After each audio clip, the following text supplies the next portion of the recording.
For David and Amber Nagel, wedded bliss came 7 years ago, followed by the birth of their twin boys, Jack and Benjamin. These two are inseparable. They play, bathe, and sleep together side by side. They are pretty much polar opposites. Benjamin, he's our wild child. Yeah, he's wild. But Jack, a daddy's boy, is a little different. He's so sweet. He doesn't have a bad bone in his body. When his brother comes up to take toys, he's like, I'll just go on to the next thing. He's a total lover.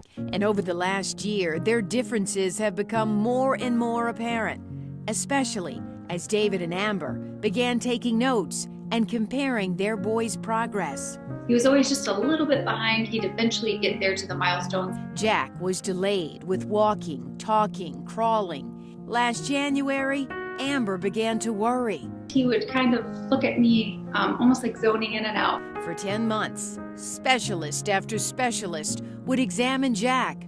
All the while, Amber was doing her own research until she came across a mom's Instagram post about Sanfilippo Syndrome.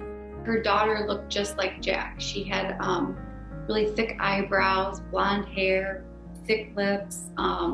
Just looked just like Jack. The syndrome fit, but that would be the worst case scenario. But when Jack underwent testing, she got the dreaded call. As soon as she said, "Have you heard of Sanfilippo Syndrome?" And I just about fell to my knees because that was something that was on my brain for probably 6 months. She messaged her husband. I need you to come home right now. I saw her for the first time and she said, it's the worst case. It's what we thought. Oh my God, he's 2.5 and I know enough to know the life expectancy is short and just everything that kind of raced through my mind. I can't even imagine. Sanfilippo is similar to Alzheimer's or dementia, but affects a child. They do forget and how to walk and how to talk because it directly affects the brain. Jack's case is quite severe, meaning he likely will not make it to his teenage years. It's just extremely hard because you're just so broken inside, but you just have to keep going with them. You've got to have hope because you've got 2 little boys to take care of. That's the thing that keeps us going, is that Jack's here with us now. He's as happy as can be.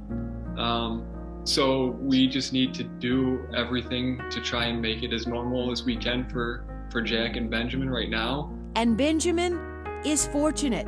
Did they explain to you how Jack would end up with it, but Benjamin would not? I did get Benjamin tested because you could still be a carrier and just not show anything. And he actually isn't even a carrier. So during this holiday season, there's a message this family would like you to hear. Be thankful. If, you have healthy family, healthy kids.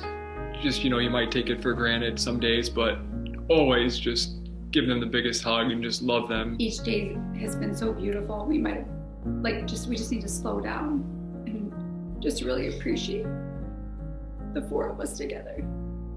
Carolyn Clifford, 7 Action News.